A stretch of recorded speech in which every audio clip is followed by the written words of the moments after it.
Hello everyone. While playing Dark Souls 2, I realized one very interesting connection about queens in this game. In this game we have 4 queens who were Manu's reincarnation. All of them were queens of mighty kingdoms. They all were wives of a powerful kings who were Lord Soul's reincarnations, and each of them had one knight with a dark soul. And let's talk about the last one a little bit more in details. Each of these ladies had one purpose, and they needed one specific king and knight in order to achieve their goals. First of all, let's talk about the most obvious ones: Nashandra, Wendrick, and Reime. Yes, Fume Knight, aka Reime, not Velstadh. I will explain why in a second. Nashandra became a queen of Drangleic because she wanted to get the throne of Wand. This is what people say about Nashandra, but I don't think that it's true. She doesn't need to sit on a throne. She doesn't need anyone to sit on a throne. If no one will sit on throne, fire will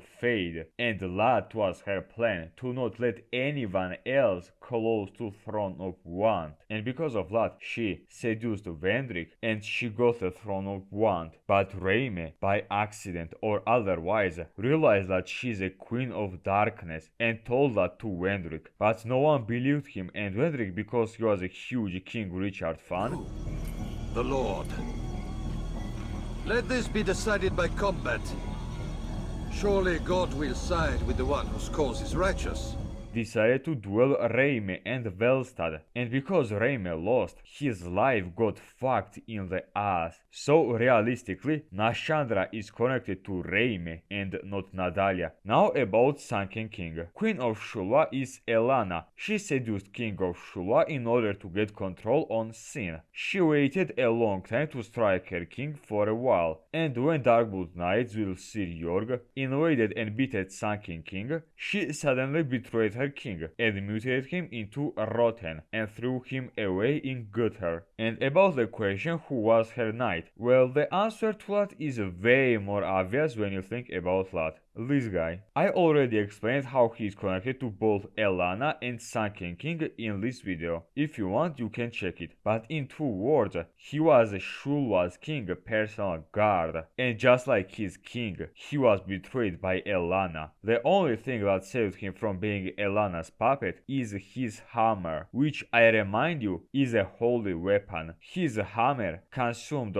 almost all Elana's darkness, and because of that, he didn't become Elana's puppet, but he lost all his memories, and now he is Wendrick's guard. Now let's talk about Alsana. Unlike her sister, she is the only good girl, but I think that she also did a few bad things. Her king is Ivory King, and her knight is Throne Watcher. I have a full video about how Throne Watcher and Ivory King are connected. If you want, you can check it. Link will be in description. Now I am about to write a fanfic about Dark Souls 2. So I think that Throne Watcher was envy of Ivory King. In order to not fuck up your brain, let's call it Maria and him Ivar. Maria was the first king of Elion Blois, but she had a surprise between her legs. Ivor was ideal knight who served his king with loyalty, and despite Ivor being loyal to Maria, Maria was envy of him and wanted to get rid of him because he was everything that Maria wanted to be, a powerful warrior who is also respected and loved by everyone.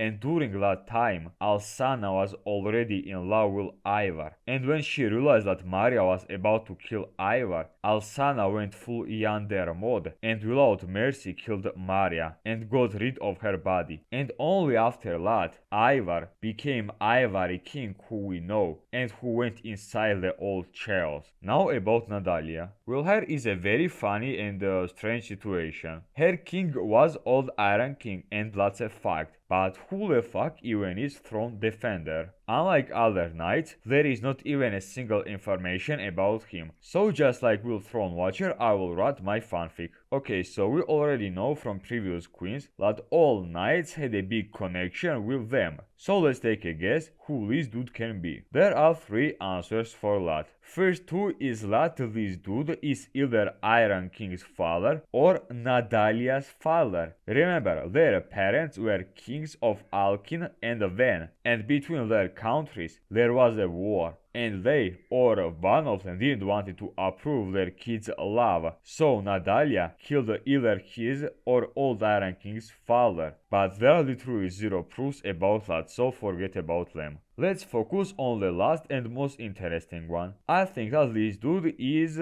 surprise surprise, Old Iron King. I know what you will say, but hear me out. The Old Iron King who we fight is not a real Iron King. I mean, yes, he has Old Iron King's soul, but his body is not his.